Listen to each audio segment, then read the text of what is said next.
کہہ دیں گے کہ ان کے ساتھ سیدزادوں کی ایک مقدس جماعت تھی، عورتیں بھی تھیں، اس لیے ہم نے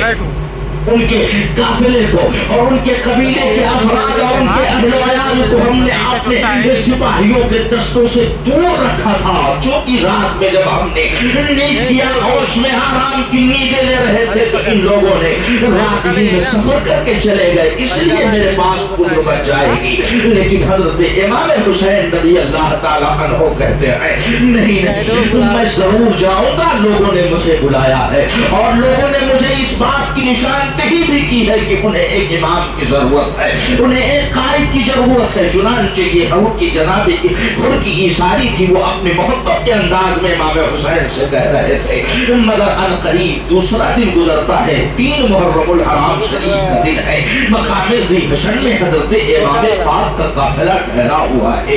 جناب حر کے پاس ابن زیاد نے پھر عمرو بن سعد کو منتخب کیا اور منتخب کرنے کے بعد اس نے عمرو بن سعد کو بلایا اور عمرو بن سعد کو بلانے کے بعد کہا کہ یہ لو اور 4000 سپاہیوں کا دستہ لو، اور 4000 سپاہیوں کا دستہ لینے کے بعد تم جانا اور جانے کے بعد حسین سے میری بیعت تسلیم کرنا، اگر وہ مان جائے تو ٹھیک ہے، اگر وہ نہ مانے تو ان کو کسی بھی ہلنے بہانے سے قتل کر دینا۔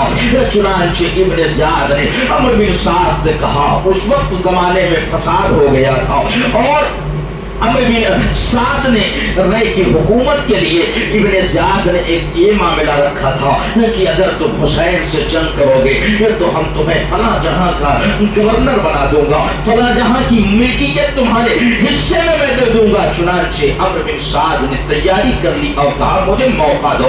کہ میں سوچ لوں، 1 دن کی مہلت مانگی، ابن زیاد نے مہلت دے دی۔ اس کے بعد وہ دنیا کے نشے میں آ کر کے، دنیا کی دولت کے چکر میں آ کر کے اس نے منظور کر دیا اور منظور کرنے کے بعد 4000 سپاہیوں کا دستہ ابن زیاد کا امام حسین کے پاس آیا اور امام حسین کے پاس آنے کے بعد اب جناب حر کی معیت ختم ہو گئی اور ابن سعد کی معیت میں یہ تمام افراد اور تمام سپاہی ہو لیے۔ حضرت امام حسین رضی اللہ تعالیٰ عنہ نے دیکھا کہ 4000 سپاہیوں کا دستہ آیا ہوا ہے، لیکن اس سے پہلے حسین بن نمیر جو شخص تھا اس نے ناکہ بندی کر رکھی تھی اور جو بھی حسین کے یادگار اور حسین سے محبت کرنے والے افراد آنے کی کوشش کر رہے تھے ان لوگوں کو روک رکھا تھا، ان لوگوں کے ذہن و فکر کو پڑھتا تھا کہیں ایسا نہ ہو کہ لوگوں کی جماعت آ کر کے حسین کے ساتھ ہو جائے اور ابن زیاد کا یہ تمام منصوبہ ناکام ہو جائے۔ چنانچہ حضرت امام پاک علی جدہ علیہ السلام نے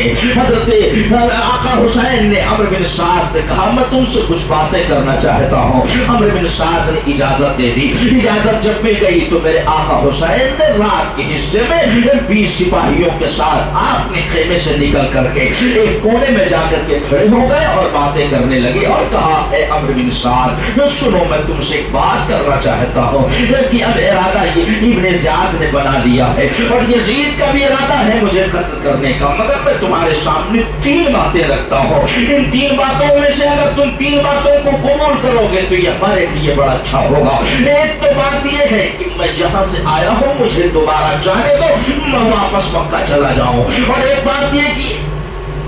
مجھے اجازت دے دو میں کہیں دوسرے ملک میں چلا جاؤں، وہاں دین کی تبلیغ کروں، اور تیسری بات یہ کہ تم مجھے لے چلو اور ابن زیاد کے پاس لے چلو، میں اس سے باتیں کروں گا اور اس سے بات کر کے میں مشورہ کروں گا اور مشورہ کرنے کے بعد صلح کر لوں گا، جس طرح میرے بھائی جناب امام حسن نے حضرت امیر معاویہ کے ساتھ صلح کیا تھا۔ عمرو بن سعد نے کہا یہ تو بڑی اچھی بات ہے، اگر آپ نے ایسا کر لیا تو یہ تو بہت بڑی بات ہے، اس لیے کہ ہم آپ کو قتل نہیں کرنا چاہتے۔ عمرو بن سعد جانتا تھا حسین کی عظمت کو، عمرو بن سعد پہچانتا تھا حسین کی عظمت کو، اسے ہی تھا حسین کی شان کو، اس لیے کہ وہ کوئی اور نہیں تھا، حضرت سعد بن ابی وقاص کا بیٹا تھا جو عشرہ مبشرہ ہے، جن کو سرکار نے جنت میں دنیا کی بشارت دی تھی۔ حضرت سعد بن ابی وقاص کا شہزادہ تھا، عمرو بن سعد اسے معلوم تھا یہی حسین ابن علی ہے کہ جن کو اپنے کندھے پر بٹھا کر مصطفیٰ سواری کیا کرتے تھے، اسے معلوم تھا یہ وہی حسین ابن علی ہے کہ جس کے لیے